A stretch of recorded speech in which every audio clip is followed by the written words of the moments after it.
জগদ্দল বিধানসভার ৩০ নম্বর ওয়ার্ডের নতুনগ্রাম মুন্সিপাড়া দিলীপ বৈরাগীর বাড়ির বাগানের পাশে একটি ব্যাগের মধ্যে 4টি বোমা ও একটি আগ্নেয়াস্ত্র পড়ে থাকতে দেখতে পায় ঘটনাস্থলে জগদ্দল থানার পুলিশ। ঘটনাটা ওই দিলীপ বৈরাগী যে ভদ্রলোক ও গাছে জল দিচ্ছিল, জল দেওয়ার পরে জল দিতে গিয়ে ওই ব্যাগটা দেখে। তো উনি আবার জলটা স্টপ করে তাড়াতাড়ি চলে গেছে। ওই আমাদের এখানে সুমন বলে একটি ছেলে আছে, ওকে ডেকে। তো সুমন এসে দেখে ওইগুলো, ওর ভিতর কি ব্যাগ আছে, বোম আর পিস্তল আছে ওর ব্যাগের মধ্যে। তো ওরা আর রিস্ক নেয়নি, তাড়াতাড়ি আমার বাড়িতে যায়। তো আমি তখন বসেই ছিলাম, আমি বললাম ঠিক আছে তোমরা যাও। আমি ফটাফট তখন আমি পুলিশকে ফোন করি, ইনফরমেশন করি। পুলিশকে ইনফরমেশন করার পরে আপনাদেরও সবাইকে যোগাযোগ করার চেষ্টা করি। কোন থানায়? জগদ্দল থানা, আমাদের জগদ্দল। এখন এটা দিলীপ বৈরাগীর বাড়ি। না, উনি কোনো পার্টি টাটি করতেন না, সাধারণ মানুষ। উনি সাধারণ মানুষ। হঠাৎ করে এরকম ভাবে ঘুম পাওয়া গেল, এখন কি করে বুঝবো আমি সেটা বলো। কি আতঙ্কের সৃষ্টি করা? আতঙ্কের সৃষ্টি, টোটালটাই আতঙ্কের সৃষ্টি। কারণ কি, আমি যতদূর জানি এখানে আমাদের যে ত্রাস যেগুলো ছিল সেগুলো এই বাড়িতে আসতো কোনো এক সময়, ভোটের আগ পর্যন্ত। কারণ এই বাড়ির যে ছেলেটি ছিল সে ওদের সঙ্গে মিশতো, এখন আর মেশে টেছে না, কিন্তু ছিল এক সময়। তৃণমূল করতো, তৃণমূল করতো, কিন্তু তিনি ভোটের আগ পর্যন্ত। ভোটের পরে এখনো ছেলেটি শান্ত, ওই ব্যাটারিতে বোধহয় চাকরি করে কন্ট্রাক্টরের আন্ডারে। তো ও কিছু জানে না, ও কাজেই গেছিল। কাজে যাওয়ার পর ওকে ফোন করে তো ও বাড়িতে এসছে, বুঝলে। কি মনে করে তৃণমূল থেকে এটা তৃণমূল থেকে টোটালি সন্ত্রাস সৃষ্টি করার ব্যাপার করেছিল। শান্তশিষ্ট পাড়াটাকে অশান্তি সৃষ্টি করছে ওরা, অশান্তি বাড়ানোর সৃষ্টি করছে এরা। কারণ কি, এই বাড়িওয়ালাকে কেস খাওয়ানোর প্ল্যান করছে, কিন্তু ভদ্রলোক তো নিজের গেলেন ভালো লোক, রবীন বিশ্বাস। ঘটনাটা তো সকালবেলা এটা শোনা গেল যে এখানে এরকম বোম মেশিন টেশিন এগুলো রয়েছে। এটা যখন দেখা গেল, ব্যাপারটা হচ্ছে এইটা চারপাশেই এরকম একটা পরিস্থিতি ভোটের আগের থেকে ছিল। এখানে সন্ত্রাসের পরিবেশও ছিল। আপনারা জানেন বিগত দিনে পোস্টপোল ভায়োলেন্স এখানেও অনেকবার হয়েছে, এবং কারা কারা এর মধ্যে যুক্ত রয়েছে তাদের কিছু নামও আছে। এখন কথা হচ্ছে এই যে পাওয়া গেল ভোট পরবর্তী, কারণ মালগুলো নষ্ট হয়নি, ঠিক আছে, এখন নষ্ট করার জন্য এখন এই দিক ওদিক রাখার চেষ্টা করছে। কারণ এরা তো এখন নিজেরাই একটু নড়বড়ে অবস্থায় রয়েছে, তৃণমূলের লোক অটোমেটিক তারা এরকম করছে। এর আগে এখানে আমাদের একটা কার্যকর্তার বাড়িতে বোম পড়েছিল ভোটের আগে, সেটাও আপনারা নিয়ে গেছেন। তো এই জায়গার পরিস্থিতিটা এরকম ভাবেই করা হয়েছিল। এখন আতঙ্ক সৃষ্টি আবার নতুন করে এটা চলছে, যেরকম ভোট 4 তারিখের পর থেকে গেরুয়া আবিরও মাখা হয়ে গেছে, তারাও বিজেপি হয়ে গেছে। এখন কি হচ্ছে, এই জায়গাগুলোকে আতঙ্ক টুকটুক টুকটুক টুকটুক করে আবার একটা ঝোল পাকানোর চেষ্টা হচ্ছে। এটা আপনারাও দেখছেন। প্রশাসনকে আমরা বলেছি, কালকে বড়বাবুর সঙ্গে আমি বসেছিলাম, বড়বাবু পরিষ্কার বলেছে যে কোনো রকম এরকম কিছু চলবে না, না আমাদের তরফ থেকে, না কারোর কাছ থেকে, এটা বলে দিয়েছেন। আইনের শাসন। আমার নাম মলয় দাস, এখানকার শক্তিকেন্দ্র ভবন।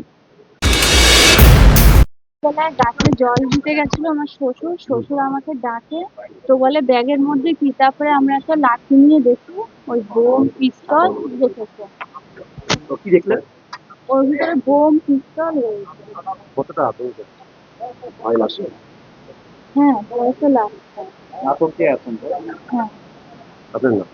মৌসুমী বেরিয়ে গুন্ডাদেরকেও পুলিশ ঠিক করে দিচ্ছে, ওদের বাবাদেরকেও জেলে পাঠাচ্ছে। আমি যেটা আগেও বলেছিলাম ইলেকশনের আগে, কোনো লোক বাইরে থাকতে পারবে না, এটা আপনারা জেনে রাখুন। একদম আপনাদের শাসন এসেছে, আপনাদের সরকার এসেছে, এখন কোন রাজাদের আইন চলবে এই ধরনের জিনিসটা নেই।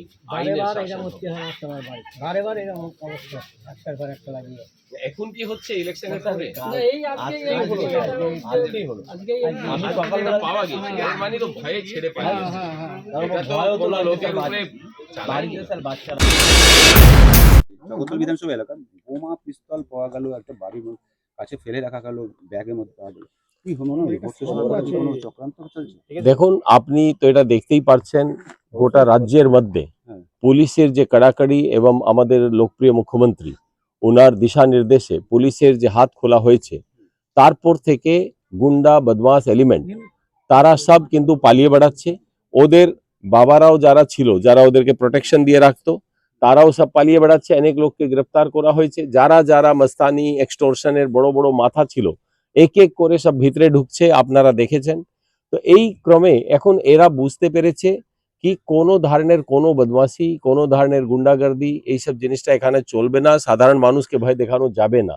এই সব অস্ত্র, বোমা, গুলি এরা তৈরি করে রেখেছিল। যদি এরা 2026-এর নির্বাচন জিততে পারতো তো এলাকার মধ্যে কি ধরনের সন্ত্রাস এরা করত এটা আপনারা বুঝতে পারছেন।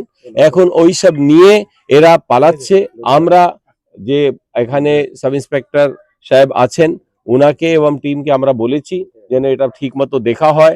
আইসি জগদ্দল সঙ্গেও কথা হয়েছে, ভালোভাবে আমরা দেখতে বলেছি। এখানে কান কাটা বন্টি, নারায়ণ, বুড়ো, জয় এই ধরনের অনেক মহি, এদের অনেক ধরনের ক্রিমিনালের নাম আমরা পাচ্ছি যারা আগেও এলাকার মধ্যে সন্ত্রাস করেছে, অনেক লোকের ঘরবাড়ি ভাঙচুর করেছে, দোকানপাট ব্যবসায়কে নষ্ট করেছে, তাদের নাম এর মধ্যে রয়েছে। আমরা চাই ও সকলের বিরুদ্ধে বড় ব্যবস্থা নেওয়া হয়। যারাও সাধারণ মানুষের জীবনে এই ধরনের অশান্তি নিয়ে আসার চেষ্টা করবে কাউকে ছেড়ে কথা বলা হবে না। আমি বিভিন্ন মন্দিরে আমি ঘুরছিলাম, কারণ আজকে আমাদের যশস্বী প্রধানমন্ত্রী নরেন্দ্র মোদীজির 12 বছর পূর্তি এবং ভারতের প্রধানমন্ত্রী হিসাবে একসাথে সব থেকে বড় টেনিওর উনার হয়েছে। উনার দীর্ঘায়ুর কামনা করে, ওনার ভালো স্বাস্থ্যের কামনা করে এবং সাধারণ মানুষের জন্য উনি যত কাজ করেছেন, জন কল্যাণের জন্য যত কাজ করেছেন আপনারা তো দেখতেই পাচ্ছেন কি কিভাবে 80 কোটি মানুষকে ফ্রিতে রাশন দেওয়া হচ্ছে, কিভাবে বাড়ি বাড়িতে টয়লেট বানানো হয়েছে, কিভাবে প্রাইম মিনিস্টার আবাস যোজনাতে ঘরবাড়ি দেওয়া হচ্ছে, কিভাবে ভ্রষ্টাচারের উপরে অ্যাটাক করা হয়েছে, জনধন অ্যাকাউন্ট খোলা হয়েছে, জনধন ব্যাংক, মোবাইল এই সবাইকে এক করে মানুষের ডাইরেক্ট তাদের ব্যাংক অ্যাকাউন্টে পয়সা পৌঁছানো হচ্ছে এবং অনেক কল্যাণকারী কার্য আমাদের প্রধানমন্ত্রী করেছেন। রাষ্ট্রীয় সুরক্ষার উপরেও আপনি দেখলেন, পুলওয়ামার পরে দেশের সুরক্ষার জন্য যে উনি কাজ করলেন, অপারেশন সিন্দুরের মাধ্যমে যে মেসেজ দেওয়া হলো, এই ধরনের যশস্বী প্রধানমন্ত্রীর দীর্ঘায়ুর কামনা এবং ভালো স্বাস্থ্যের কামনা এবং আরো ভালো মার্গদর্শন আমরা উনার নেতৃত্বে পাই তার কামনা করে আমরা বিভিন্ন মন্দিরে পূজা অর্চনা করছিলাম। তার মধ্যেই এই খবরটা আমি পেলাম, তো আমি এখানে আসলাম যেন সাধারণ মানুষের বিশ্বাসটা যেন থাকে কি পুলিশ প্রশাসন এবং ভারতীয় জনতা পার্টি যাকে ওরা নির্বাচিত করে রাজ্যের মধ্যে সত্তাতে নিয়ে এসেছেন, ওরা তাদের সেবার জন্যই কাজ করছে, এটাই তাদেরকে বিশ্বাস দেওয়ার জন্য আমি ওদের মাঝখানে আসলাম। জগদ্দল বিধানসভায় এরকম বারে বারে সন্ত্রাস চালানো হচ্ছে, কার মদতে করা হচ্ছে? দেখুন, জগদ্দল বিধানসভায় ওদের কিছু পুরানো অভ্যাস, টিএমসির গুন্ডারা তারা ভাবছে কি ওরা ওইভাবে সন্ত্রাস চালাতে পারবে, ওই জিনিসটা বন্ধ হয়ে গেছে। এক দুজনের যদি বাই মিস্টেক কিছু হয়ে থাকে ওটাকেও ঠিক করে দেওয়া হবে। আমরা সিপির সঙ্গে সকল ডিসিপি, ওসি, আইসি সকলের সঙ্গে আমাদের একটা মিটিং হয়েছে 2-3 দিন আগে, ওখানেও এটাই আমরা বলেছি কোনো যে এই ধরনের ক্রিমিনাল এলিমেন্ট আছে কেউকে যেন বাইরে না রাখা হয়, ছেড়ে কথা না বলা হয়, তাদের বিরুদ্ধে দৃষ্টান্তমূলক অ্যাকশন নিতে হবে। এই জিনিসটা আমরা বারবার ওখানে বলছি।